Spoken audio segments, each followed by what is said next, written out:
Welcome, everybody. A very good morning to you, a good afternoon, good evening, wherever you find yourself around the world today. This is our fifth session in our Talent for Africa series, as brought to you by the Global Business School Network in partnership with our corporate partners at EcoBank Academy. Welcome. I'm Rob Vember. I'm a senior advisor with GBSN, and a pleasure to walk you through the next hour as we have yet more fruitful conversations around the talent that Africa needs to prosper.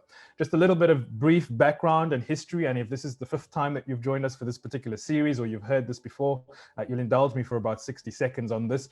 A bit about the Global Business School Network. We're a membership organization with over 100 leading business schools in 6 continents, in over 50 countries. We started about 18 years ago within the International Finance Corporation as part of the World Bank Group, as the IFC identified a need to improve management skills for the developing world. We're now a fully fledged non-profit independent of the World Bank Group, but the mission and the vision pretty much remains the same: to improve management and entrepreneurial skills for the developing world. All of our members, regardless of where they find themselves around the world, sign up with that mission in mind. So a warm welcome to you. Thank you so much for spending the time with us. I want to encourage you to be part of the conversation. That's what's going to make this experience so much more enriching. If you do send through your questions and your comments using the chat function right here at the bottom of the Zoom screen, if you feel the need, you can introduce yourselves there now as well. You're welcome to do so. Please, throughout the course of the hour, leave your questions and your comments, and we'll weave those in throughout, and I'm sure some of our guests will and our fellow panelists will be more than happy to answer those questions for you. Also, a reminder that the session is being recorded, and so a recording will be made available within 24 to 48 hours following the conclusion of today's session. So if you miss anything, not to worry, although of course I encourage you to please stay with us throughout the course of the hour. I will now welcome our panelists and welcome them to turn on their cameras. And as I introduce you to them one at a time, their bios have been made available on the website, so I won't go on too long, but just as a brief introduction, Miriam Zaire leads the CIF Innovation Funds initiative in the Maghreb region, investing in innovative startups and tech-enabled SMEs based in that region. Prior to joining CIF in 2017, Miriam spent more than 15 years in private equity in Europe and in Africa. From 2002 through 2009, she acted as investment director at Montague Private Equity. Following her experience in private equity, Miriam became an entrepreneur and co-founded 2 companies in Morocco active in the agri-business sector. During her entrepreneurial journey, Miriam felt the hardship of local entrepreneurs and became deeply involved in the entrepreneurial ecosystem to bring solutions and foster greater cooperation with other entrepreneurs. Miriam is the president of the CGEMS Commission, which is the Moroccan employers organization in charge of startup and entrepreneurship private sector initiatives in the country. Miriam, a warm welcome to you. Thank you so much for making the time to join us today. Thank you for the invitation. You're more than welcome. Philip Figo is a technology, data, and public policy expert. He's the director for Africa for the Thunderbird School of Global Management, of course, members of GBSN. Philip is also a technical advisor at the Office of the Deputy President on Data, Innovation, and Open Government, recognized by Apolitical as one of the world's 100 most influential people in digital government in 2018. He's a member of the World Economic Forum Global Futures Councils on Global Public Goods for the 4th Industrial Revolution. Philip, welcome to you. Thanks so much for joining us today. Last, but by certainly no means least, I leave him for last because he's the person who's currently geographically closest to me in Johannesburg, as I come to you from Cape Town today. Kizito Okechukwu is currently the executive head of C Africa, a research and development firm in Johannesburg, South Africa, that supports businesses venturing into African markets. He's an MBA graduate and has traveled and worked with key public and private firms in more than 30 African countries. He's the co-founder of the Center for African Youth Entrepreneurship, a non-profit organization that facilitates entrepreneurship in high schools and universities. Kizito is also the managing director of Gen South Africa and the co-chair of Gen Africa, leading the development of the global entrepreneurship network throughout the continent. Thank you so much, Kizito, for making time for us today. So this is going to be a broad-ranging conversation. Unfortunately, the constraints and limits of time, we won't necessarily be able to dig too deep into the weeds, but certainly our panelists have been asked to dig deep into their experience of working on the continent and engaging on the continent as we try and highlight some of both the struggles and the opportunities that come from them as it relates to digital transformation, and in particular thinking of it in the terms and in the sense of the talent that Africa needs. How do we better bolster that talent? So, Philip, I'll start with you as the policy expert, looking from the kind of bird's eye, high level view, where we are versus where we need to go. Just how stark and how big is that gap? I think, and thank you so much for having me in this discussion. And I think, as we know, policy is always the enemy of innovation. Maybe it's a good frame for that. And simply because how policy is framed in the continent has always been within the old kind of echelons of ministries, department, agencies. And because technology innovation is no longer an ICT issue, that becomes a challenge on how policymakers can think around how to be agile and therefore build policies that encourage skilling, reskill, and upskilling within this fourth industrial revolution. And so for me, the gap one is a cultural gap. Simply how policymakers understand this whole environment. The second piece, of course, is even the skills and the skilling within policy and policymakers. Because at the moment, there's not necessarily an environment within which policymakers can be trained to understand that technology has gone beyond the sectoral perspective, but more or less it impacts how we live, learn, and work, and mostly how we communicate. And so for me, that's a problem. The third piece, of course, is demography. We are a young continent. The demography is 19.7. So you have policymakers who are slightly older, let me say slightly, being very generous about the slightness of it. And then a generation that is very much young. And so there's a challenge in terms of that intergenerational dialogue of them understanding the needs of the continent, where the continent is going. And added to that is the fact, I would imagine, that so the age difference in terms of who the policymakers are and who we're trying to bring into the systems and who we're trying to get to take advantage of technology and innovation and to be innovative is surely the infrastructure gap that exists, because we're looking to train people and create talent for the future, but doing so where there is such a chasm of the actual infrastructure that we need for that future. And so we're having to do this dance of doing two things at one time, training for the future, but also making sure that we, as quickly as possible, get to a point with infrastructure where that infrastructure is in place. Would you say that's accurate, Philip? Yeah, it's accurate. But and we'll talk about infrastructure again. I'll talk about the culture, right? So how this policy or the people I advise basically understand infrastructure is to understand brick and mortar, right? So the understanding is brick and mortar. And if you look at the investments within the African continent, it's the same dams, the same roads. It's not necessarily broadband. It's not necessarily internet. It's not necessarily data. It's not necessarily power or energy. And it's not necessarily an infrastructure that can skill people for the current economy. So the infrastructure is still modeled around the linearity of how you access a job. Yet the current context dictates how you skill, and therefore how you can be agile in terms of responding to the jobs that do not exist, because we know now that the old infrastructure is training people for the old jobs. These jobs will have gone in the next 2-3 years, right? So the World Economic Forum, of course, is talking about 75 million of these jobs that are declining.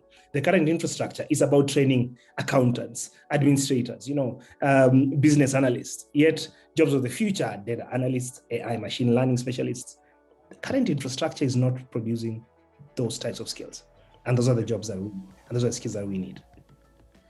And Kizito, in your work then with high school students and students for university, I'm fairly certain you're going to concur and tell me that that's what you're seeing, right? The challenge in terms of training for the jobs of not even tomorrow, but 5 years from now, as opposed to those people currently in the system who, because of all these challenges, are being trained for now. Is that accurate?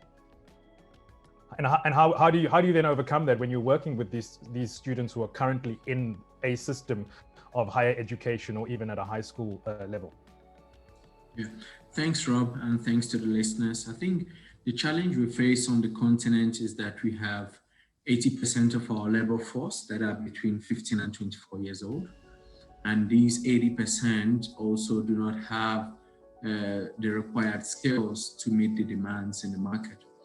And I think the challenge that we currently face is how do we build the skills? How do we equip the young people with the skills that are needed for the market? And I think there is still a gap in the market. I mean, there was a report done by IFC, the World Economic Forum, which was looking at that Sub-Saharan Africa will need around 230 million jobs, that will require digital skills by 2030. And if you look at number of young people that are in the continent, number of young people without jobs versus the jobs that we need to build by 2030, and you see there's a big chasm between these two. The key thing is how do we ensure we equip these young people? So we have a lot of young people around. They're keen to work. They're young, 15 to 24, but they can meet the job in the market, And I think the key thing is how do we now train them? How do we equip them with the skills that they will need to be able to meet the demand that is currently in the market? And even in the education side of things, you see that the traditional way of schooling is still there. And even though there is some element of digital skills that are coming into the education space, but we haven't seen that a lot. And I think more and more we also need to think of schools to say, how do we school young people that are within 15 to 24 years old to ensure that they meet these skills in the market? So I'm going to push you slightly to try and answer or offer a suggestion of answering the own question that you just posed, is how do we skill these people? And I granted there's no one answer or one easy answer, but what is the direction that you're thinking we're going to get bear the most fruit from? Yeah, so I'll look at it from different angles. I mean, there are different stakeholders, or I will call them the agents of socialization here. The first one will be the government, so the policymakers, have we really responded enough? I mean, Philip also mentioned on that to say, we're talking of this big project, the dams and so on, but a lot of people don't have internet. So how do we ensure that the policy aspect responds to the need in the market? So that is the first one. So talking to our policy stakeholders. The second one will be looking at schools, right? Schools should also, a friend sent me a butterfly and was showing me the names around the various parts of the butterfly and so on, and say, when you were busy learning these names in school, we are busy learning digital skills, And you look at that to say that, so today's, I'm not saying that is not important, but today's school also needs to think differently, needs to think what are young people needing to learn? Where do they learn it, and when do they learn it, and how do they learn it? So that also needs to change at this point in time. And then you think of funders, private sector, because private sector getting involved also helps to meet the demand of this. It helps actually them investing in training these young people, helps them with their jobs in their companies, help them to address skills shortage in their companies, and so on. So there are different stakeholders in this, and I think it's various stakeholders playing a role to be able to achieve this will be critical. And Miriam, private equity is being invoked, so I must come to you. From your perspective, and when you're looking at working with these various entrepreneurs, from your vantage point, what is the skills gap? Is all of this, ringing true to you? Are there things that we've not covered yet that you think perhaps are easier wins, or even the difficult ones? What is your view on what you're observing, the skills that we're missing in terms of training more entrepreneurs and creating that environment and that space conducive to production? That what is very important for us is that we are all facing the same challenge in terms of development and having a sustainable and inclusive development, the challenge of job creation, and our outdated, in fact, development, models of our economies. And today, everyone agrees that innovation and talent are the key pillars, in fact, for the new development model. And the real issue that we are facing today is that talent, in fact, is very difficult, not only to attract, but to retain in our continent. So the real issue that we had as investors is that everyone is talking about the brain drain towards Europe or US for engineer, but we forget this brain drain, which is more important, of entrepreneurs that are looking for more favorable legal, tax and regulatory frameworks for them, and also financial frameworks. So today the reality is that Africa has talents. Africa is producing talent, but we need to massify the production of talent and talent entrepreneur, because the reality is our entrepreneurs are still, for a large majority, survivor entrepreneurs. They are entrepreneurs because they cannot find job. They are not talent entrepreneur with real ideas, value creation approach, and this is what is really missing. And I think that we need to definitely work on 2-3 key, let's say, drivers that can really change the thing. Is one, of course, upgrading engineering education. As I said, we need the massification of high value added talent pool and with the, let's say, entrepreneurial spirit to really enable leapfrogging of tech in Africa. So this is the first thing for me. The second thing is promote R&D and bridges between universities and private sector to make sure that promote this technology transfer from university labs to private companies. And also, as Philip mentioned, also all the early, let's say, the implementation of a regulatory framework favorable to innovation and to investment. So these are key elements that we can discuss. We have these talents, but we need to promote this talent to make sure that they can be value creating for this for our continent and able to generate jobs and value for us. And I want to talk about that interplay. Philip, please go ahead. No, saying I totally agree with Miriam, right? And talking about that skill pipeline, more or less, and something that we are increasingly looking at Thunderbird is disrupting the model of education. It has to be disrupted. Is to understand, as I said, our median age is 19.7. We are largely an informal economy, about 85%, which is both young people and women. And so if you look at the current frame of education and our largest base of the economy, there's a mismatch. So we produce mostly people for the formal economy, yet our economy is informal. And during that informality, that's where the entrepreneurship opportunity is. Even the large companies are basically looking at the bottom of the pyramid to scale their products. So I think for me is, how do you ensure that our formal systems of education are also responsive to a market that is largely informal, because that's where the scale is. And when Miriam is talking about scale, that's where the majority is. So I totally agree. So it means institutions of learning like us have to rethink, I think, our model, how we skill, but also how we credential, and therefore how we disrupt policy in terms of policy understanding. If you want to increase your tax base, that's where you need to look at. But then how do you then create that environment that encourages innovation and doesn't stifle it? The current environment stifles it. How do we accelerate that though? Because I feel like we're so rapidly running out of time with all of the issues that, on a global level and certainly on this continent as well. And I gather that the laughter, Philip, is because policymakers notoriously spend a lot of time thinking, right? The think tanks, you spend a lot of time thinking. So how do we get that thinking into more urgent action? Reading the digital transformation strategy for Africa as put out by the AU, they have a literal SWOT analysis, right? You go back to business school, even, you don't have to be into business school to do a SWOT analysis. And they have as a plus the fact that most African countries have ICT policies. As a weakness, they have the fact that none of the, well, I'm going to be hyperbolic and exaggerate. They don't say that none, but a lot of those African countries are not talking to each other. Those policies are not necessarily integrated.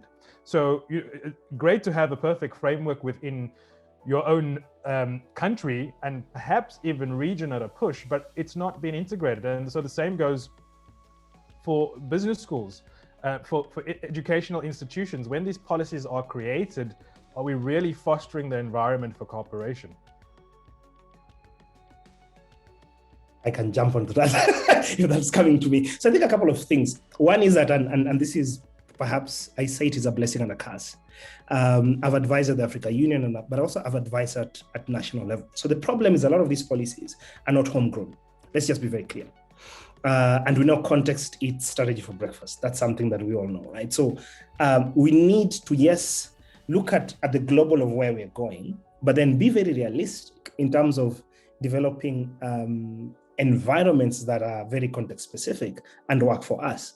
And we've seen in instances where this has happened, there's been some relative interesting things around it. So for example, I always mention this used example of Kenya and mobile money payments, right? So this was very much homegrown, inbuilt, responding to a clear issue, right? So if we, for example, were to adopt a mobile or a payment model that was global, we'll have adopted credit cards. But credit cards are not relevant. So you have, and therefore you have a policy that is very nice on the shelf, but impractical to implement.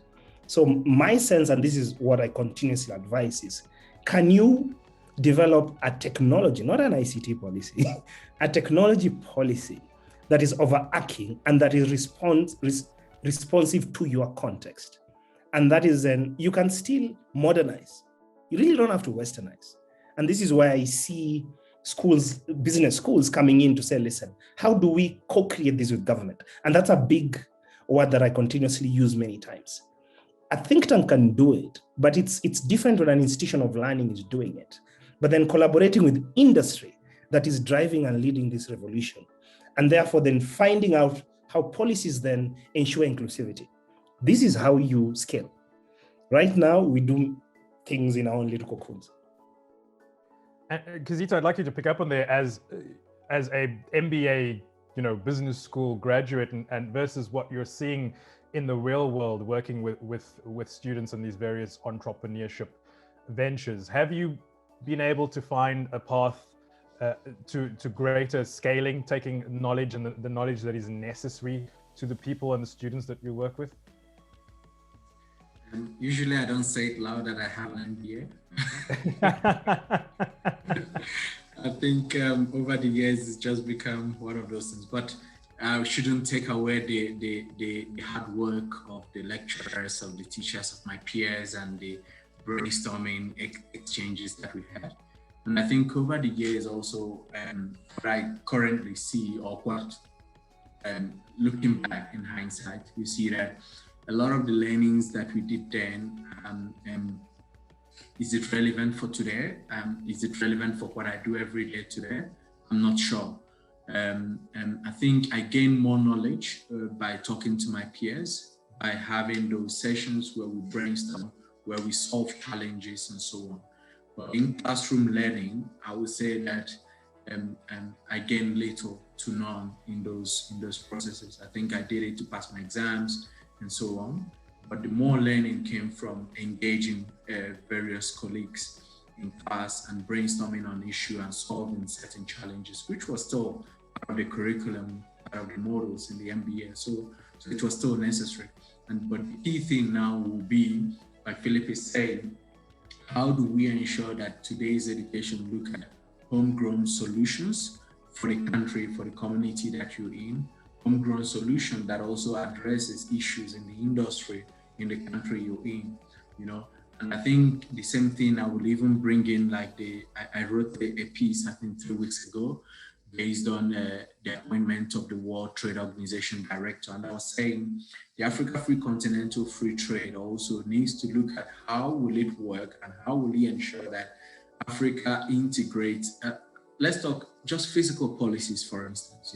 If our fiscal policies are not even talking to each other, how do we achieve a free continental free trade? And it's the same in education. If we're not talking about this, if we're not coming together to integrate some of these, it's difficult to achieve.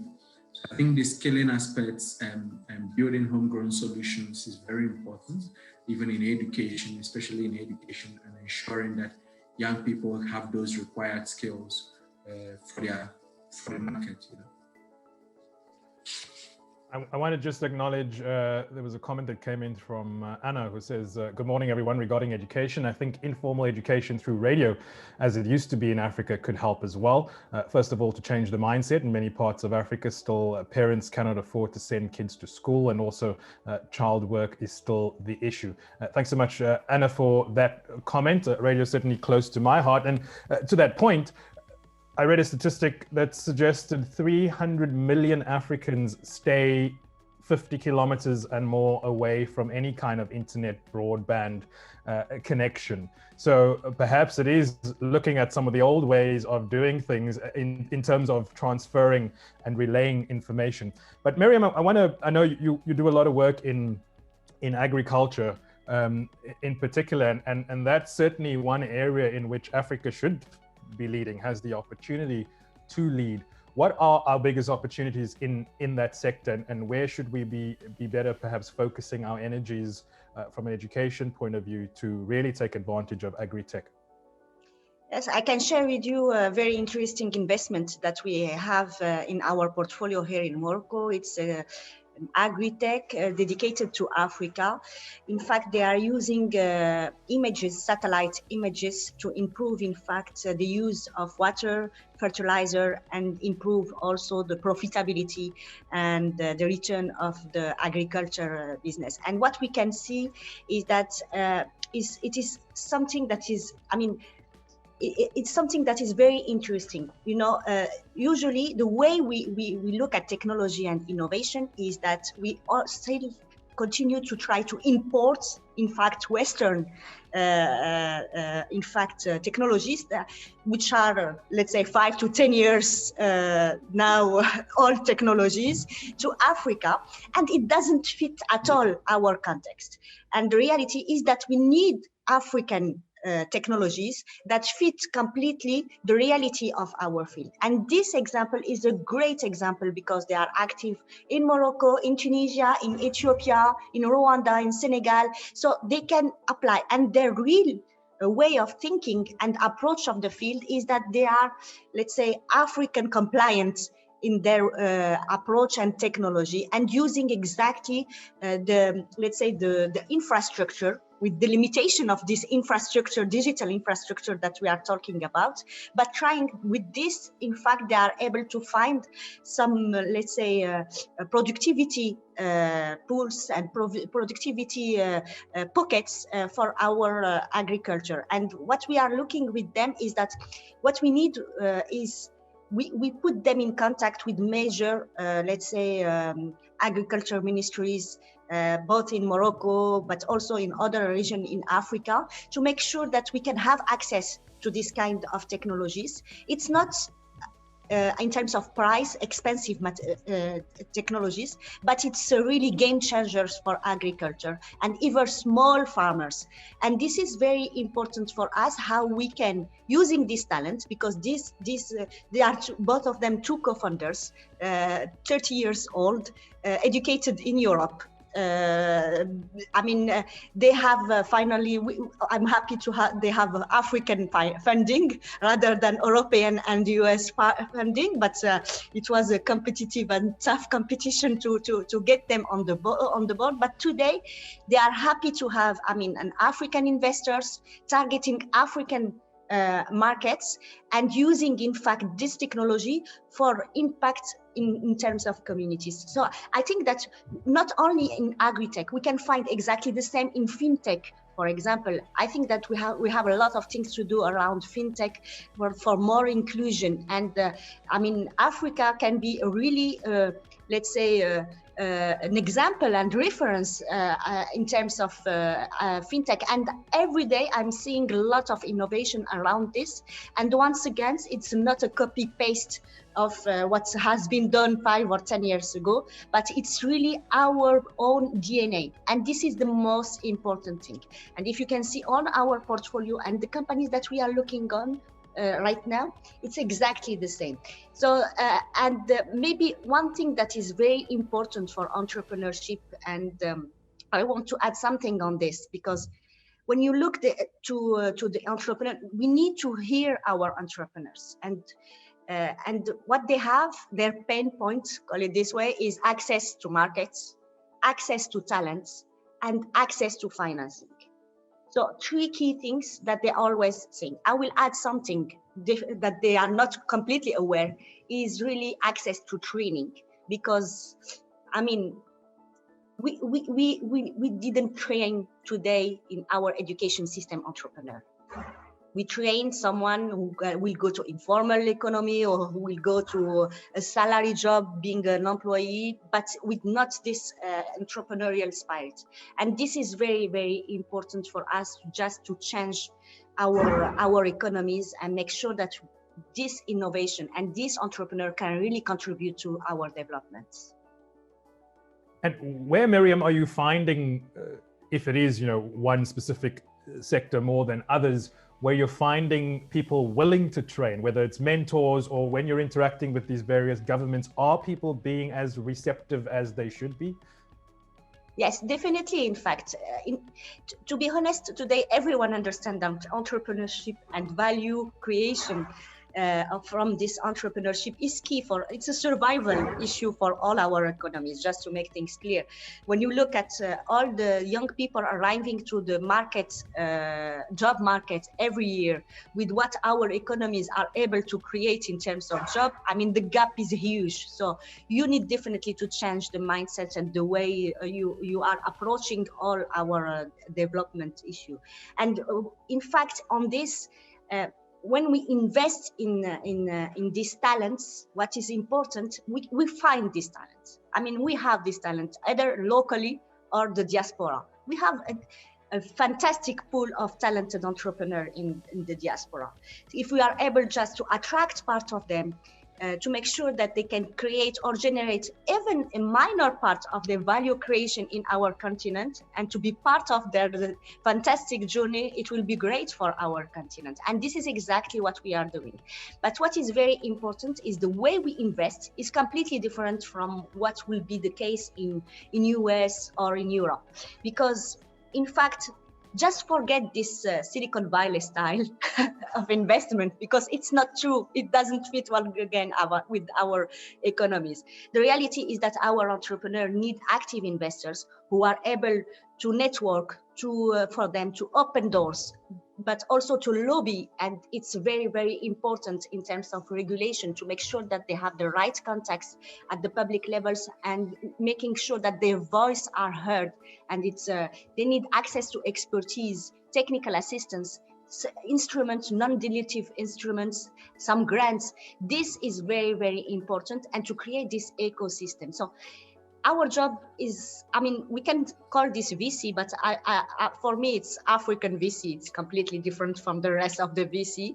And as long as we are not able to understand this, we will not be able to demonstrate all the potential of our entrepreneurs in Africa. And I think... And also, yeah, go ahead. No, go ahead, please, Casita. Oh, sorry, Rob, I actually want to add something to what Miriam said. I think another key thing will be a social behavioral skills, and I think more and more it's not just acquiring these digital skills, but Miriam also put it nice to say sometimes they need mentors that will tell them how do you do certain things and so on, and I think more and more the future of work relies on the social behavioral skills coupled with the digital skills also to be able to actually compete in the workplace. Just a slight addition into this. So I think a couple of things, and it's good that you mentioned agriculture. This is something that we're working on in the region. One, I think, is basically, as we know, agriculture, we are calling it food systems, basically, because basically that's what you need to look at, right? So if you look at food systems, for sure, then we have to attract young people within this space. It is for sure one of the areas that has potential for massive growth and transformation for the continent. So one is mindset, thinking of it not just agriculture, but food systems, and therefore understanding that our institutions of learning need to skill for food systems, not for agriculture, where young people do not want to be, and we know culturally what agriculture means. Secondly, the age again. Majority of farmers in Africa are plus 57 years old. So basically retirees. So agriculture is never considered a space for anything.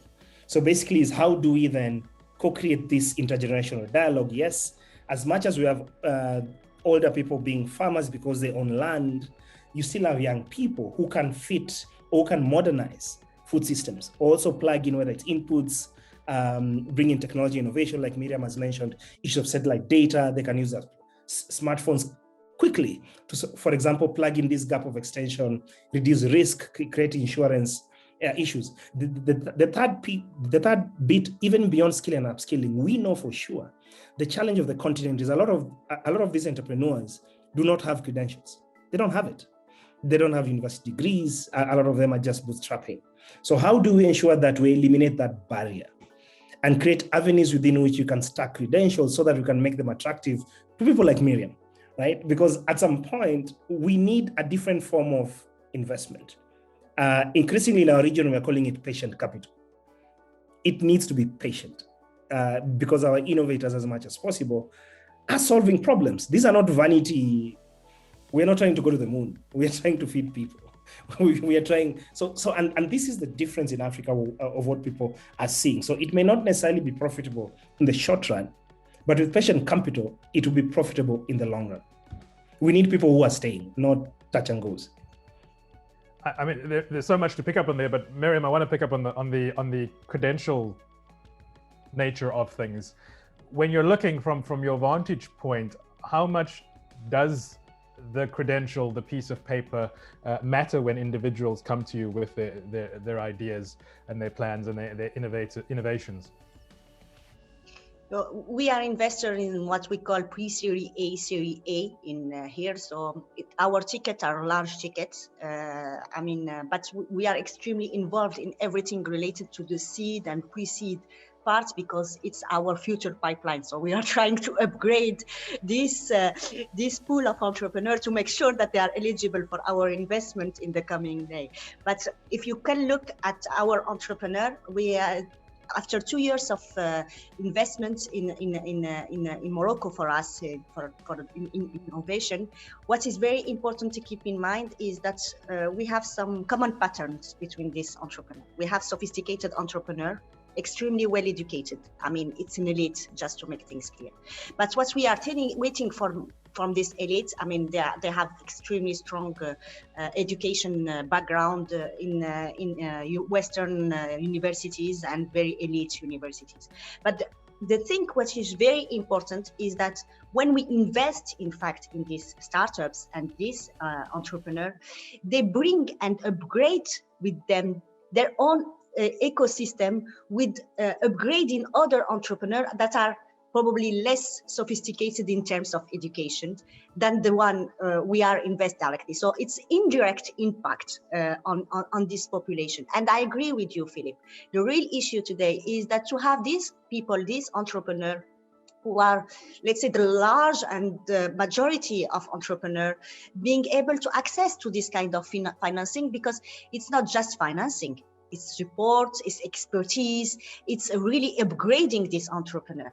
And to be able to have this, the barrier to entry seems high and extremely difficult.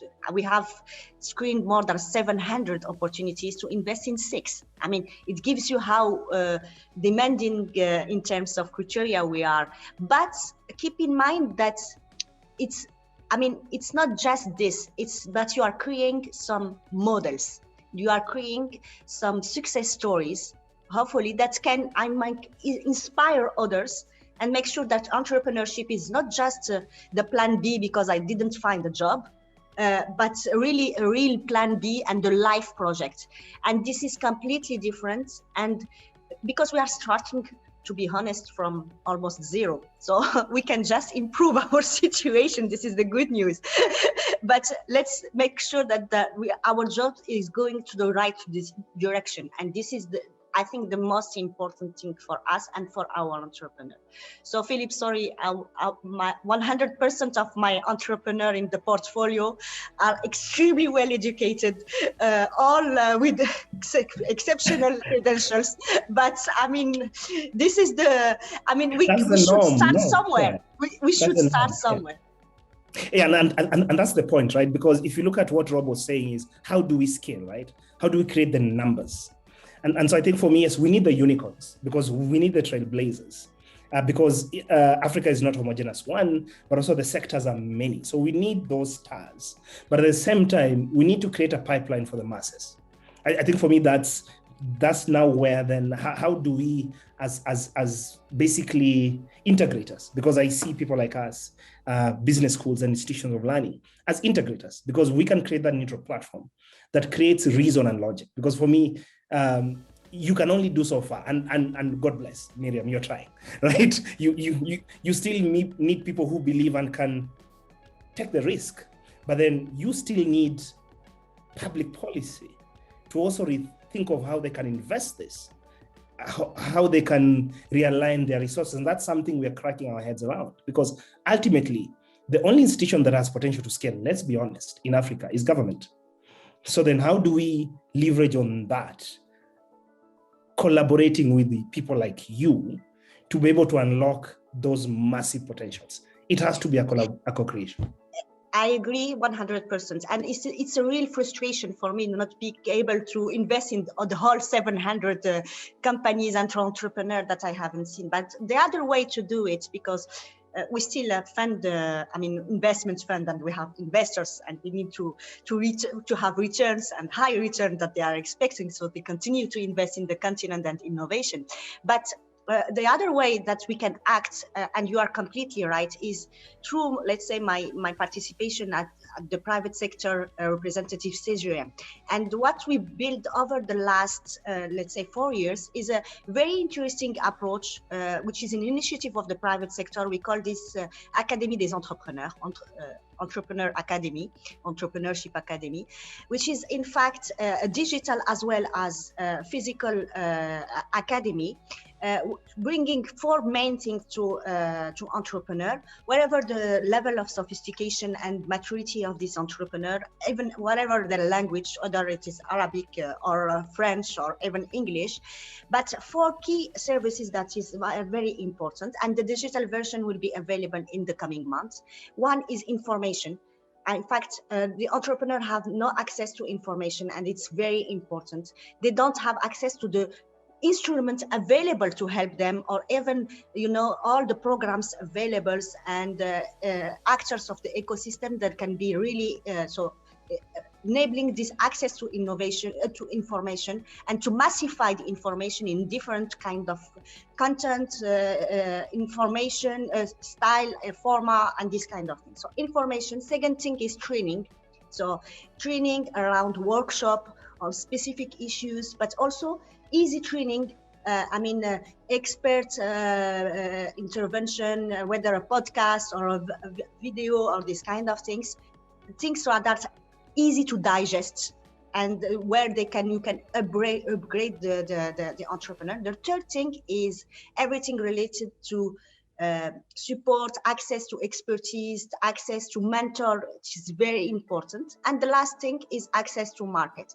And access to market, trying to build bridges between big corporates and small companies, SMEs, and very, very small companies also, which is the high majority. And this is how we can, and this project is in a public-private partnership, where in fact the government, Moroccan government, is providing the space. So we have 6,000 square meters that we will organizing around entrepreneurship, to make sure that everything which is needed, one-stop shop, everything which is needed by the entrepreneur, you can find it in one place, either digitally or physically. And it is very important with this kind of very important programs, you can bring all the parties that they want to contribute, because you have a lot of big corporates, but even some government agencies that they are saying, okay, I want to contribute, but I don't know how. And even international, I mean, we are supported by the European Union for this program, as well as the African Bank of Development. So it's very important to bring all these guys and around the table, and to have a kind of locomotive where they can contribute and help entrepreneurship around something which is in a PPP framework, and it's very important. So I'm trying to help the the 690 other that I have not financed. Kizito, you are, working with youth, younger people within the South African context, and I was getting a bit concerned earlier. I thought perhaps the power utility was about to crash your system, because in South Africa we're experiencing load shedding, which is of course the very polite term to say that there's not enough power being generated and you're going to get cut off. And just been told we're going to have to endure that for the next 5 years. I mean, just another barrier of preventing productivity and really hammering the economy as it is. But that's an aside, I guess. Kizito, as part of the information necessary, knowing where to go, access to funding, the entrepreneurs that you're dealing with, are they also, as Miriam alluded to, a lot of these entrepreneurs on the continent are in it for survival, versus in it to innovate? We're here because this is fun. It's work, but it's fun. We're wanting to change systems. We're wanting to change the continent. Where along those spectrum are the people that you're working with, and what kind of tools are you able to provide them at the level that you're working with them on? Yeah, thanks very much, Rob. I think we have it in two ways. So some of them are opportunity driven, some of them also necessity driven. But I think also sometimes from the necessity driven, there comes opportunity in the process. And I think majority of the entrepreneurs, even during this time of COVID last year, a lot of people working in corporates have lost their jobs, and they have to make plans. They have to necessitate during this period to see where are the opportunities for them to really feed their families and do other things. And I think for us, so our entrepreneurs are in these two angles. But the key thing for us is also access to mentorship. And I think there is something in learning that focuses on practical learning instead of having those theoretical understanding. And I think within our space, what we focus on is how do we ensure that our startups have the practical tools to be able to start their business, to be able to solve their daily challenges, to be able to actually hunt through various loops, to be able to see their businesses forward. And access to finance is also very critical, because also, in South Africa, you are here, we have various funding mechanisms. From our side, we have relationships with VCs, PEs, and so on, where similar to your Miriam's, where we go to knock on their doors to say, please support startups. And they look for all those things that you ask, and they look for, do they have MBAs and so on and so on. But, and what are the experience also in the industry that they've been in. And then access to infrastructure is also very important for those startups. Currently, we've also seen a drop even with number of startups in the space. Previously we used to be around 80% full in the space, but currently it's around 40, 50 or so, because more people are opting to work from home. But access to infrastructure still remains critical. You talked of the electricity and so on. And even in Africa, you will see that we have, I think it's 25% penetration on internet, and then for 3% in electricity compared to like 7% globally. So all these are still critical for startups to really start and scale. And we try as much as possible our best to be able to provide those support structures to our startups.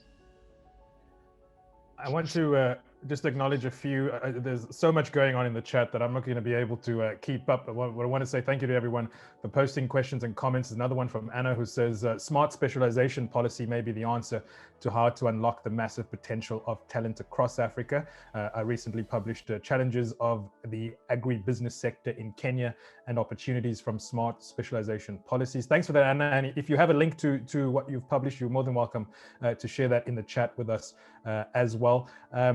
Philip, on this point, and this is perhaps where, and I should have pointed out right at the start, but in case it hasn't been clear, even though we're the Global Business School Network, we have no sacred cows about MBAs and that's the way to go, or this is why we're here, this is why we're having those conversations.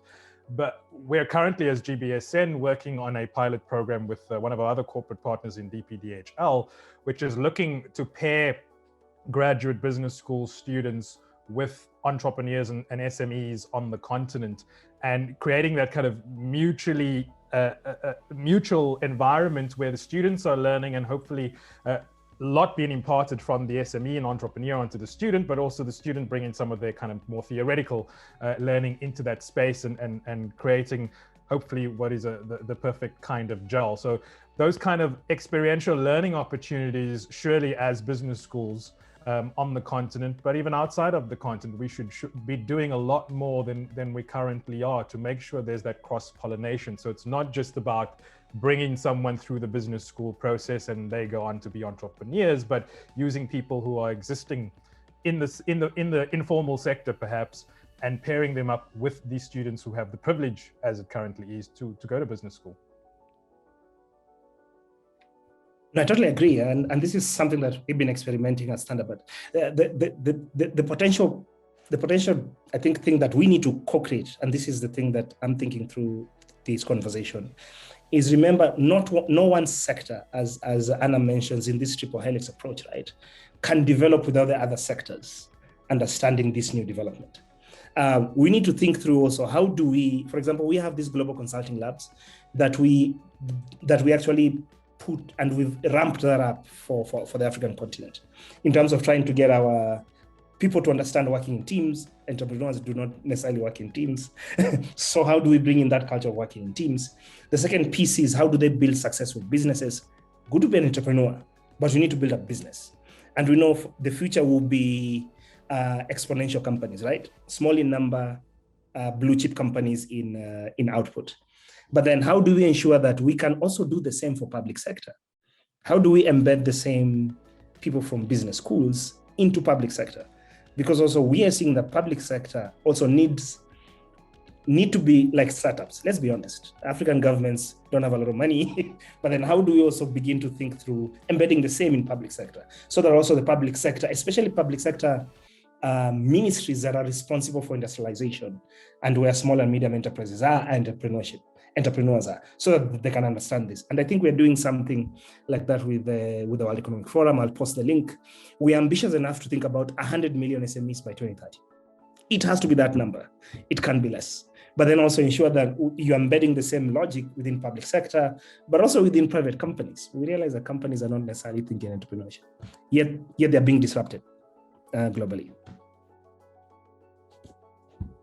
Sorry, finding my mute button.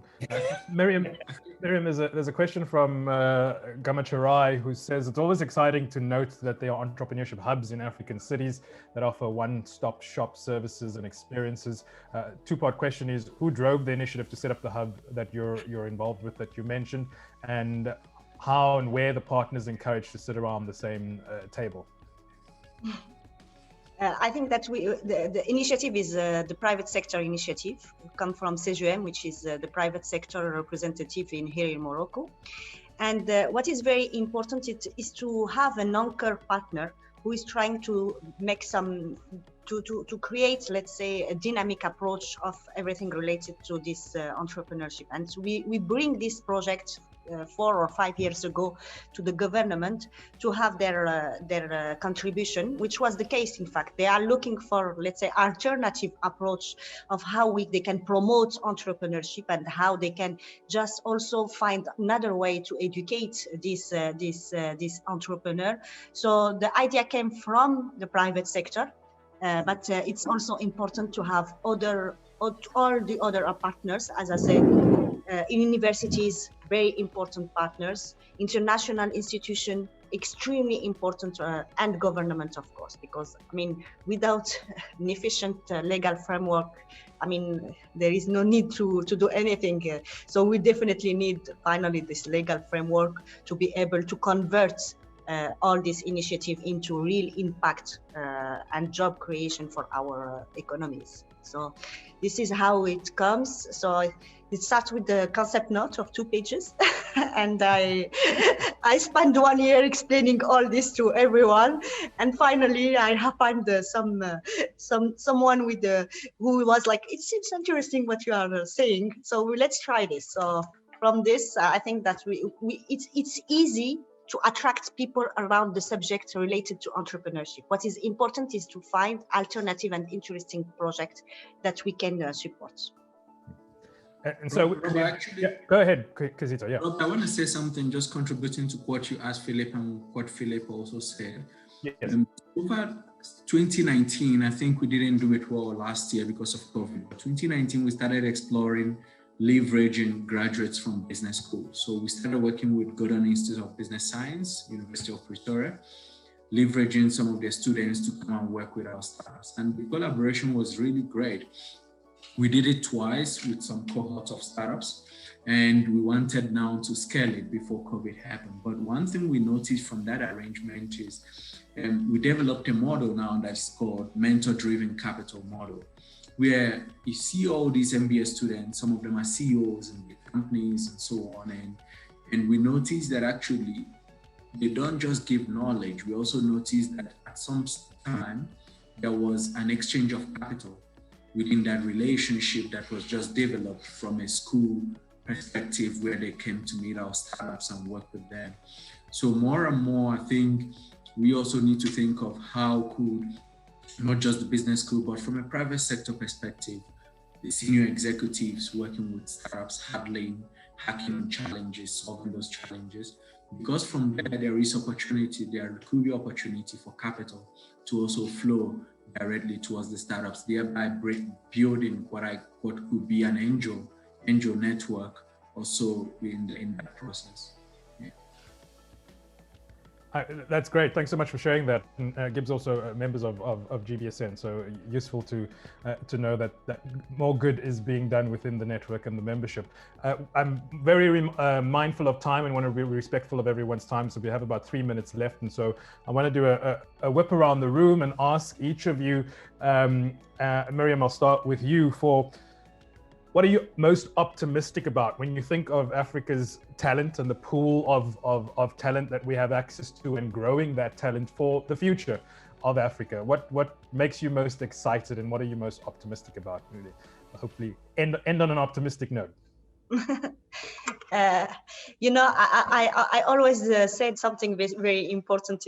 It's in French, but I will try to translate it. Every time when I feel a little bit, sad towards all the challenges that we have to face every day, I remember, or I have a discussion with one of my entrepreneurs in my portfolio, and in fact, they are all young. They have a lot of ambitions. And they believe they have a vision more than that. I mean, they are not looking just for money. They want to have impact. They want to contribute and to be a game changer for the whole continent. And it's very important, because this new kind of entrepreneur 2.0 is not driven by just money. They are driven also by impact. And this is very important for us. And each time I'm feeling a little bit depressed, I discuss with them, and I remember this, and we have a very strong generation that we need to support. We need to support them, and they deserve it. I mean, when you invest in them, you can find really very important and positive impact, not only for the entrepreneur, but also for the environment and communities. So I think that the best thing that is positive is our talents, even if we have still a lot of work to do. But these young talents that will probably become some models for the rest of the entrepreneur in the region, are very important for us and are the let's say, the most best asset that we can have as a continent. Perfect. Kizito, I'll come to you next. Within the framework of powering digital transformation on the continent and the talent that Africa needs and has and that we need to inculcate, how do we do that? What makes you optimistic? So I think the digital skills sector is maturing, and I think we need from the stakeholders, from various agents of socialization to leverage the opportunity from a private sector perspective for them to really invest in more skills that will help them meet the demand in their industries. From a government perspective also for them to have a rethink on some policy aspects that will help drive digital transformation. And then from the education, from your world, the education fraternity, I think it's important to look at the future of education and not just what we teach, but also how we teach it, where we teach it, and how it's being taught is so important for the future of Africa, for the future of young people, but also in building the digital skills that we need to address Africa's demand in the workplace. It's so valuable what, where, and how we teach these things. Philip, you have the last word. No, I think for me, and I was an entrepreneur once, I think the first thing I see is agility. And if anything has taught us is during COVID-19. We've seen now entrepreneurs even with a world that has been broken, have been able to build solutions to try to respond to COVID-19, despite the numerous odds that they face. So that makes me hopeful. The second piece, of course, is the imagination. I mean, the innovations we are seeing in the continent are amazing. And for me, the third piece around this, it speaks to a resiliency that is very African. And that is something that I think just requires us as people who are in business schools, but also as people who are within the ecosystem in terms of whether it's knowledge, capacity, resources, to try to understand what they need and not how we perceive they should be.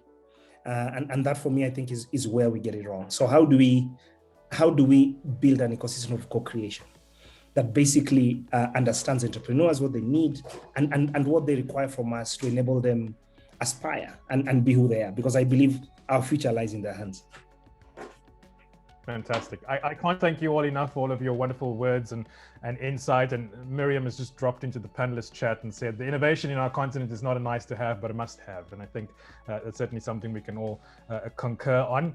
Thank you so much for spending the hour with us, the preparation, the time, the effort, and just your beautiful minds and brains that you put into this session. I really appreciate it. Kizito, Philip, and Miriam, thank you so very much for all of your efforts. And thank you for joining us. Before we leave, I'll continue talking and ask Maddie to share a screen just for a second, but also let me remind you that the session has been recorded and a recording will be made available. If you registered for the session, it will be in your inbox within 24 hours or thereabouts. We'll also make sure we include links to our various panelists' LinkedIn pages where they exist.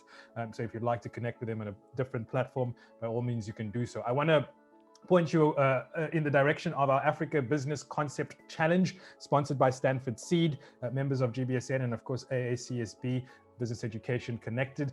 This is all about addressing local problems with a viable business solution.